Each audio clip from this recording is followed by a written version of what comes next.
සිරිත් මල්දම් රචනය ඇම්ඇල්ද සිල්වා කුරුමුහන්දිරම තුමා. 38 වන කවිය සහ ඒ තේරුම.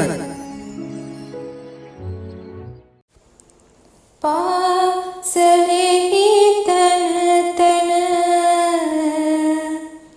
කෙල නොගසන් නොහොබිදන සින්සොටු සූරමින මිදුලෙහිද නොදමන් කිසි තැන. පාසලේදී තැන් තැන්වල කෙළ ගැසීම නොහොබිනා බව දැනගෙන එසේ නොකරන්න. සෙම් සොටු සූරා මිදුලෙහි කිසි තැනකවත් නොදමන්න. 39 වන කවිය තවත් වීඩියෝවකින්.